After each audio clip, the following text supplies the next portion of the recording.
नमस्कार, प्रणाम भोजपुरिया भैया लोग और सब बताई कैसे बानी रउआ सभे। उम्मीद करतानी रउआ सब ठीक-ठाक होखा भैया और हमहू ठीक बानी। तो स्वागत बाटे आप सबके राइटर विजय बागी के चैनल पर।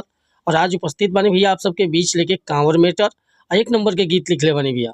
बस एकर नया म्यूजिक बनवा के बढ़िया तरीका से गायकी कर देतानी तो गाना सावन में बज जाई भैया। तो चलिए देर ना करते हुए मैटर के शुरुआत कइल जा कि कैसे गीत के गावक बा, का एकर धुन बा, का लय बा। लेकिन वीडियो स्टार्ट करे से पहले भैया एगो बात बतावल चाहब। रउआ अगर नया सिंगर बानी और सिंगिंग में इंटरेस्ट बा, अच्छा मेटर के तलाश में भटकतानी, बढ़िया गीत नइखे मिलत, बढ़िया तुकबंदी नइखे मिलत, चाहे आपके मनपसंद के मेटर नइखे मिलत, तो भैया अगर हमरा चैनल पर आ गइल बानी तो सबसे पहले चैनल सब्सक्राइब कर ली, बेल आइकन प्रेस कर ली। हर रोज रउआ के नया-नया मेटर सुने के, देखे के और गावे के मिले भैया। और गाना कोनो प्रकार के लिखवावे के चाहतनी बिल्कुल उचित चार्ज पर हुआ गाना व्हाट्सएप के जरिए मिल जाए। नंबर हम अपन बायो में डिस्क्रिप्शन में डाल देले बानी। आज के मेटर देखी कैसे गावक बाटे।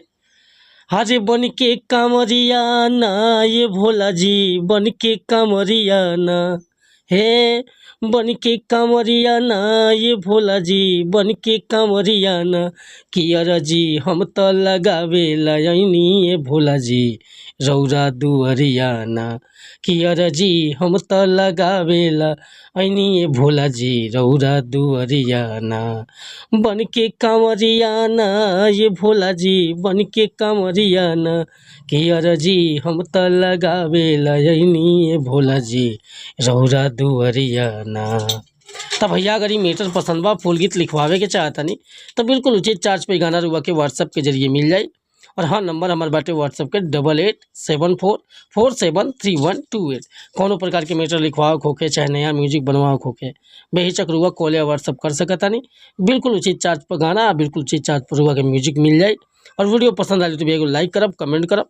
रुआ अपन पर्सनल मैटर लिखवाओ बा, चाहे ट्रैक पर, चाहे नया सॉन्ग, कोनो प्रकार के गीत खतरा बेहिचक संपर्क कर सकिले भैया।